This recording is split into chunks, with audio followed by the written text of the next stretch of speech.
자, 여러분. 한밤중에 갑자기 다리에 쥐가 나서 잠에서 깬 적 있으신가요? 그 칼로 찌르는 듯한 통증, 마치 누군가 다리를 비틀어대는 듯한 고통. 한 번이라도 겪어보신 분이라면 그 고통이 얼마나 끔찍한지 아실 겁니다. 그런데 이게 단순한 근육 경련일까요? 아니면 우리 몸이 필사적으로 보내는 생명의 경고 신호일까요? 오늘 이 영상은 단순한 다리쥐가 아니라 여러분의 생명을 구할 수 있는 중요한 정보를 담고 있습니다. 끝까지 함께 해주세요. 이 영상이 여러분의 밤을 그리고 삶을 바꿀지도 모릅니다. 안녕하세요. 유튜브 채널 노년의 힘에 오신 여러분 환영합니다. 저는 서울대학교 의과대학을 졸업하고 35년간 응급의학과에서 수천 명의 환자를 진료해온 최민수 교수입니다. 오늘은 다리쥐에 숨겨진 원인과 위험 신호, 그리고 3초 만에 통증을 멈추게 하는 놀라운 응급처치법을 여러분께 모두 공개하겠습니다. 시작하기 전에 이 영상이 도움이 되신다면 구독 버튼과 좋아요 버튼을 꾹 눌러주세요. 여러분의 작은 클릭이 더 많은 분들에게 생명을 구하는 정보를 전달하는데 큰 힘이 됩니다. 그리고 댓글로 여러분이 지금 어디에서 이 영상을 보고 계신지도 꼭 알려주세요. 첫 번째 이야기, 박정희 할머니의 아찔했던 순간. 지난주 새벽 3시 응급실로 급히 실려오신 68세 박정희 할머니의 이야기를 먼저 들려드릴게요. 할머니는 평소 건강하셨던 분이셨어요. 그런데 한 달 전부터 밤마다 다리에 쥐가 나기 시작하셨죠. 처음엔 나이 들면 흔한 거겠지 하고 대수롭지 않게 여기셨습니다. 하지만 그날 밤 평소보다 훨씬 심한 쥐가 오른쪽 다리에 잡혔고 아침이 되어도 통증이 가시지 않았어요. 더 심각했던 건 다리가 점점 부어오르기 시작했다는 점이었죠. 며느리분이 이상하다 싶어 급히 병원으로 모시고 오셨고 검사 결과는 모두를 놀라게 했습니다. 바로 깊은 정맥 혈전증이었어요. 깊은 정맥 혈전증은 다리 혈관에 피떡, 즉 혈전이 생긴 상태를 말해요. 이 혈전이 만약 폐로 올라갔다면 폐색증으로 이어져 즉사할 수도 있는 매우 위험한 상황이었죠. 다행히 조기에 발견해 혈전 용해 치료를 시작했고 지금은 완전히 회복하셔서 건강하게 지내고 계십니다. 할머니께서 퇴원하시며 하신 말씀이 아직도 생생해요. 그냥 다리에 쥐가 나는 거라 생각했는데 이렇게 무서운 병의 신호였다니 정말 몰랐어요.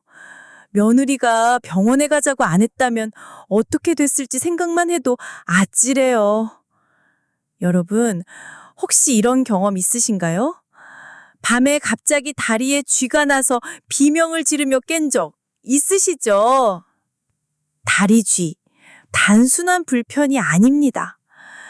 다리쥐는 많은 분들이 나이 들면 흔한 거야 라고 가볍게 넘기시지만 사실 우리 몸이 보내는 중요한 경고 신호일 수 있어요. 이 영상을 끝까지 보시면 다리쥐가 언제 위험한 신호인지 정확히 알게 되실 거예요. 게다가 쥐가 났을 때 3초 만에 통증을 멈추게 하는 놀라운 응급처치법을 배우실 수 있습니다. 그러니 끝까지 놓치지 마세요. 자, 그럼 다리쥐가 왜 생기는지, 그리고 언제 병원에 가야 하는지 차근차근 알아볼까요? 다리쥐의 주요 원인 1. 근육의 과도한 사용. 가장 흔한 원인 중 하나는 근육의 과도한 사용이에요. 평소 운동을 거의 안 하셨던 분이 갑자기 무리해서 걷거나 계단을 오르내리면 근육에 피로물질이 쌓이면서 쥐가 날 수 있죠. 예를 들어 72세의 정명순 어르신의 사례를 들어볼게요. 정어르 씨는 평소 동네 공원에서 가볍게 산책만 하시던 분이었는데 손자가 놀러와서 함께 북한산을 올랐다가 그날 밤부터 사흘이나 다리주로 고생하셨어요. 근육이 갑작스런 운동량을 감당하지 못한 거였죠. 이런 경우 무리한 운동 후 충분히 휴식을 취하고 스트레칭을 하면 증상이 완화될 수 있습니다. 원인 2. 수분과 전해질 부족. 두 번째 원인은 수분과 전해질 부족이에요. 우리 몸은 나트륨, 칼륨, 마그네슘, 칼슘 같은 전해질이 균형을 이뤄야 근육이 정상적으로 움직입니다. 특히 여름철, 땀을 많이 흘리거나 물을 충분히 마시지 않으면 이 균형이 깨지면서 쥐가 날 수 있어요. 나이 들수록 갈증을 덜 느끼게 되니까 물을 적게 드시는 분들이 많죠. 게다가 밤에 화장실 가는 게 귀찮아서 일부러 물을 안 마시는 분들도 계시고요. 작년 여름 김영호 씨의 사례가 대표적이에요. 김 씨는 하루에 물을 한 컵 정도만 드시는 분이었는데 무더운 날 시장에서 1시간 정도 장을 보고 오신 후 밤마다 다리주로 고생하셨어요. 병원에서 혈액 검사를 해보니 칼륨과 마그네슘 수치가 정상보다 훨씬 낮았죠. 충분한 수분 섭취와 전해질 보충제를 드신 후에야 증상이 사라졌습니다. 여러분, 혹시 물을 얼마나 자주 드시나요? 지금 물 한 잔 마시면서 계속 들어보세요. 원인 3. 혈액순환 장애. 세 번째 원인은 혈액순환 장애예요. 당뇨병, 고혈압, 말초혈관 질환이 있으신 분들은 다리로 가는 혈류가 원활하지 않아 근육이 산소 부족 상태에 빠지기 쉽죠. 이로 인해 근육이 갑자기 수축하면서 쥐가 날 수 있어요. 70세 이순자 할머니의 경우를 예로 들어 볼게요. 이 할머니는 당뇨병을 15년째 관리하고 계셨는데 최근 몇 년간 다리주가 자주 났다고 하셨어요. 검사 결과 말초혈관에 동맥경화가 진행되어 혈액과 산소 공급이 부족했던 거예요. 혈당 조절을 더 철저히 하고 혈관 확장제를 복용한 후에야 쥐가 줄어들었죠. 지금까지 다리쥐의 주요 원인 중 3가지를 알아봤습니다. 근육의 과도한 사용, 수분과 전해질 부족, 그리고 혈액순환 장애가 대표적인 원인이죠. 이 원인들을 이해하면 다리쥐가 단순한 불편이 아니라 우리 몸이 보내는 신호라는 걸 알 수 있습니다. 다음 2부에서는 나머지 원인들과 함께 다리쥐가 위험 신호일 때를 정확히 파악하는 법을 알려드릴게요. 그리고 약속드린 대로 3초 만에 쥐를 멈추는 응급처치법도 공개하겠습니다. 이 영상이 도움이 되셨다면 좋아요와 구독 버튼을 꼭 눌러주세요. 여러분의 소중한 가족, 친구들과 이 정보를 공유해서 모두가 건강한 노년을 누릴 수 있도록 함께해요. 댓글로 여러분의 경험도 공유해주세요. 다리쥐로 고생하셨던 순간이나 극복했던 방법이 있다면 꼭 알려주세요. 다음 영상에서 더 유익한 정보로 찾아뵙겠습니다. 건강한 100세 시대 우리 함께 만들어가요. 원인 4. 약물 부작용. 네 번째 원인은 약물 부작용입니다. 일부 고혈압 약, 이뇨제, 콜레스테롤 약은 전해질 균형을 깨뜨려 쥐를 유발할 수 있어요. 63세 장성호 씨의 사례를 들어볼게요. 장 씨는 고혈압 약을 오래 복용하시던 분이었는데 혈압 조절이 잘 안 돼 약을 바꾸셨죠. 새 약을 먹은 지 일주일 만에 밤마다 다리쥐가 시작됐어요. 처음엔 그냥 우연이라 생각했지만 너무 자주 나서 병원에 오셨더니 새 약이 원인이었어요. 이 약은 소변을 통해 나트륨과 칼륨을 함께 배출시키며 전해질 불균형을 일으켰죠. 칼륨 보충제를 추가로 복용한 후 증상이 사라졌습니다. 약을 바꾼 후 쥐가 잦아졌다면 꼭 의사와 상의하세요. 원인 5. 잘못된 수면 자세. 5번째 원인은 잘못된 수면 자세입니다. 무릎을 구부리거나 발끝이 아래로 처진 채로 자면 종아리 근육이 과도하게 수축돼 새벽에 쥐가 나기 쉬워요. 특히 무거운 이불이 발을 아래로 누르면 이런 현상이 심해지죠. 75세 김철수 어르신은 겨울철 두꺼운 이불을 여러 겹 덮고 주무시던 분이었는데 매일 새벽 5시쯤 다리지로 깨셨다고 해요. 이불을 가볍게 바꾸고 발밑에 작은 쿠션을 받치니 쥐가 거의 사라졌죠. 오늘 밤 발끝이 아래로 꺾이지 않도록 주의해 보세요. 원인 6. 노화로 인한 자연스러운 변화. 마지막 원인은 노화로 인한 자연스러운 변화입니다. 나이 들수록 근육량이 줄고 신경 전달 속도가 느려지면서 근육이 작은 자극에도 쉽게 반응해 쥐가 날 수 있어요. 40세 이후 매년 약 1%씩 근육량이 줄어든다고 하죠. 특히 다리 근육은 더 빨리 감소해요. 근육이 줄면 수축과 이완이 정교하지 못해 쥐가 쉽게 생깁니다. 마치 오래된 자동차의 브레이크가 민감하게 작동하지 않는 것과 비슷하죠. 다리쥐가 보내는 위험 신호 5가지.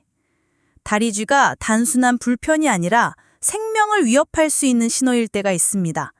다음 5가지 신호 중 하나라도 있다면 절대 무시하지 말고 즉시 병원에 가셔야 합니다. 1번. 한쪽 다리에만 쥐가 나고 부기가 생기는 경우. 깊은 정맥 혈전증의 전형적인 증상입니다.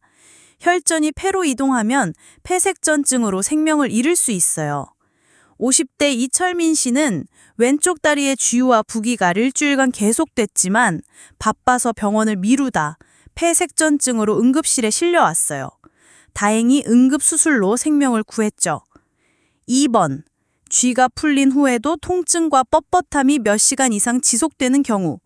근육염, 신경손상, 혈관 문제일 가능성이 있습니다.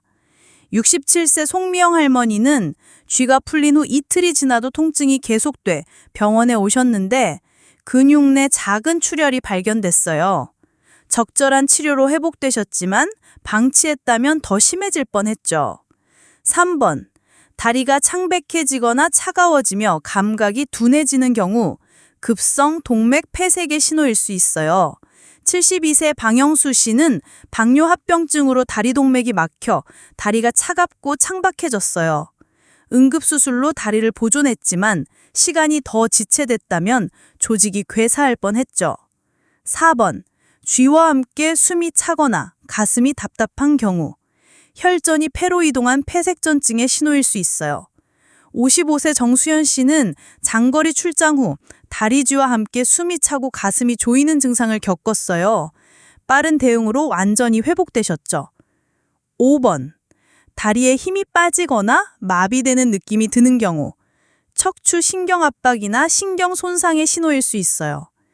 70세 김대한 어르신은 다리 쥐와 함께 힘이 빠지고 감각이 이상해 병원에 오셨는데 척추관 협착증이 원인이었어요. 수술 후 증상이 호전되셨습니다. 이런 신호가 있다면 절대 나이 탓으로 넘기지 말고 병원을 방문하세요. 특히 당뇨병, 고혈압, 흡연, 오래 앉아있는 생활 습관이 있으신 분들은 더 주의해야 합니다. 다리쥐 응급처치법 6가지. 다리쥐가 났을 때 당황하지 말고 다음 방법들을 차례로 시도해 보세요. 간단하면서도 즉각적인 효과를 볼 수 있습니다. 1. 입술 중앙 꼬집기. 조금 이상하게 들릴 수 있지만 미국 응급의학 전문의들이 발견한 놀라운 방법이에요. 쥐가 나면 집게 손가락과 엄지로 입술 중앙을 3개 꼬집어 5에서 10초간 유지하세요. 3회 이상 반복하면 통증이 빠르게 사라집니다. 이건 자율신경계 반사를 자극해 경련 신호를 차단하는 원리예요. 70세 김영자 할머니는 밤중 양쪽 다리에 쥐가 나서 고통스러워하다가 이 방법을 시도했는데 몇 초 만에 쥐가 풀렸다고 하셨어요. 지금은 전화기 옆에 쥐 나면 입술 꼬집기 메모까지 붙여놓으셨다고요. 2. 발끝을 몸쪽으로 당기기. 다리를 쭉 펴고 발끝을 천천히 몸쪽으로 당겨 종아리 근육을 늘려주세요. 너무 급하게 당기면 근육이 더 놀랄 수 있으니 천천히 하세요. 벽에 발바닥을 대고 몸을 기울이는 것도 좋아요. 73세의 박순남 할머니는 관절염 때문에 몸을 구부리기 어려워 침대 옆에 벽을 이용해 이 방법을 하시는데 매우 효과적이라고 하셨어요. 3. 종아리 마사지. 쥐가 조금 풀리면 종아리와 발바닥을 아래에서 위로 부드럽게 마사지하세요. 원을 그리며 5에서 10분 하면 근육이 이완돼요. 아킬레스건도 함께 마사지하면 더 효과적입니다. 4. 승산혈 지압. 종아리 뒤쪽 가장 볼록한 부분에서 손가락 2마디 아래 승산혈을 엄지로 3초간 세게 누르고 1초 쉬기를 5회 반복하세요. 68세 조성민 어르신은 당뇨병으로 자주 쥐가 났었는데 이 지압법으로 빠르게 해결하신다고 하셨어요. 5. 온찜질. 쥐가 났던 부위에 따뜻한 수건이나 찜질팩을 10에서 15분 올려놓으세요. 혈액순환을 돕고 근육 긴장을 완화해 줍니다. 당뇨병이 있으신 분은 화상 위험이 있으니 온도를 꼭 확인하세요. 6. 다리 X자 꼬기. 바닥에 무릎을 붙이고 발목을 X자 형태로 교차시켜 30초 유지하세요. 근육에 적절한 압박을 가해 혈액순환을 개선합니다. 71세 김정순 할머니는 무릎 관절이 좋지 않아 이 방법을 자주 사용하신다고 해요. 특히 입술 중앙 꼬집기는 언제 어디서나 할 수 있는 가장 간단한 방법이니 꼭 기억하세요. 다리쥐 예방법 8가지. 다리쥐를 예방하려면 생활 습관을 조금 바꾸는 것만으로도 큰 차이를 만들 수 있습니다. 1. 올바른 수면 자세. 무릎을 쭉 펴고 발끝이 아래로 꺾이지 않게 하세요. 발밑에 쿠션이나 수건을 받치면 좋아요. 74세의 이영희 할머니는 이 방법으로 쥐가 확연히 줄었다고 하셨어요. 2. 잠자리 전 스트레칭. 5분간 종아리 스트레칭이나 발목 돌리기를 하세요. 살짝 당기는 느낌으로 하세요. 3. 충분한 수분 섭취. 하루 1.5에서 2리터의 물을 조금씩 자주 마시세요. 바나나, 시금치, 견과류로 전해질을 보충하세요. 4. 규칙적인 활동. 1시간마다 발끝을 위아래로 10에서 20번 움직이는 다리 펌프 운동을 하세요. 5. 약물 점검. 고혈압 약이나 이뇨제 복용 후 쥐가 늘었다면 의사와 상의하세요. 6. 따뜻한 잠자리 환경. 겨울철엔 전기장판이나 느슨한 양말로 다리를 따뜻하게 유지하세요. 7. 따뜻한 족욕. 잠자리 전 10분간 40도 물에 발을 담그세요. 8. 금연과 금주. 흡연은 혈관을 수축시켜 쥐를 유발할 수 있으니 피하세요. 절대 하지 말아야 할 것들. 1. 세게 주무르기. 쥐가 났을 때 힘껏 주무르면 근육 손상을 유발할 수 있어요. 2. 약물 임의 중단. 약 때문에 쥐가 생긴 것 같다고 임의로 약을 끊지 마세요. 3. 나이 탓으로 돌리기. 반복적인 쥐는 단순 노화가 아닌 질병의 신호일 수 있어요. 4. 진통제 남용. 근본 원인을 해결하지 않고 진통제를 쓰면 부작용이 생길 수 있어요. 5. 민간요법만 고집하기. 심각한 증상을 민간요법으로만 해결하려 하면 위험해요.